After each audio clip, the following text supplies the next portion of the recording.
ইতিহাসের পাতা ঘাটলে বেরিয়ে আসে অনেক অজানা তথ্য। আর এমনই এক তথ্য প্রকাশ করলেন ইসরায়েলের সাবেক প্রেসিডেন্ট রুভেন রিভলিন। তিনি জানিয়েছেন, প্রয়াত ব্রিটিশ রানী দ্বিতীয় এলিজাবেথের দৃষ্টিভঙ্গি ছিল ইসরায়েলি জাতি সম্পর্কে একেবারে ভিন্ন। রিভলিনের বক্তব্যে উঠে এসেছে এমন কিছু মন্তব্য যা ইতিমধ্যে আন্তর্জাতিক অঙ্গনে ব্যাপক আলোচনার জন্ম দিয়েছে।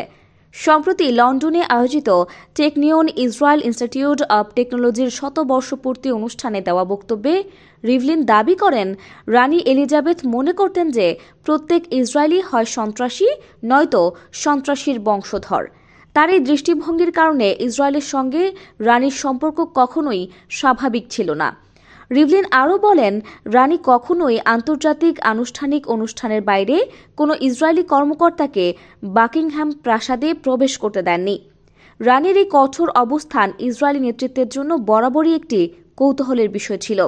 তবে রিভলিনের ভাষায় বর্তমান রাজা তৃতীয় চার্লস একেবারে ভিন্ন ব্যক্তিত্ব।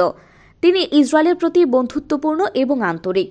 রাজা চার্লস দুবার অনানুষ্ঠানিকভাবে ইসরায়েল সফর করেছেন, এমনকি 2020 সালে আনুষ্ঠানিক সফরেও অংশগ্রহণ করেছেন। দ্বিতীয় এলিজাবেথ ব্রিটিশ সিংহাসনে দীর্ঘ 70 বছর ছিলেন এবং এ সময়ে তিনি বিশ্বের বিভিন্ন দেশে সফর করলেও কখনো ইসরায়েল সফর করেননি। রানীর এই অবস্থানের পেছনে রাজনৈতিক এবং ঐতিহাসিক বিভিন্ন কারণ কাজ করেছে বলে মনে করেন বিশ্লেষকরা। অনুষ্ঠানে বক্তব্য রাখতে গিয়ে রিভলিন বলেন, ইসরায়েলি ও আরব জাতিগুলোর মধ্যে শান্তিপূর্ণ সহাবস্থান ছাড়া আর কোনো উপায় নেই। আমাদের একসঙ্গে শান্তির নতুন অধ্যায় রচনা করতে হবে।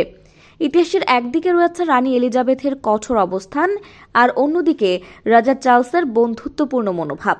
এই পরিবর্তন কি মধ্যপ্রাচ্যে শান্তি প্রতিষ্ঠার পথে নতুন সম্ভাবনা তৈরি করবে? এ প্রশ্নের উত্তর হয়তো সময়ই দেবে।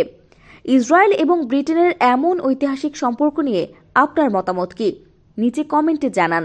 যদি ভিডিওটি ভালো লেগে থাকে তাহলে লাইক, শেয়ার এবং আমাদের চ্যানেলটি সাবস্ক্রাইব করতে ভুলবেন না। ধন্যবাদ।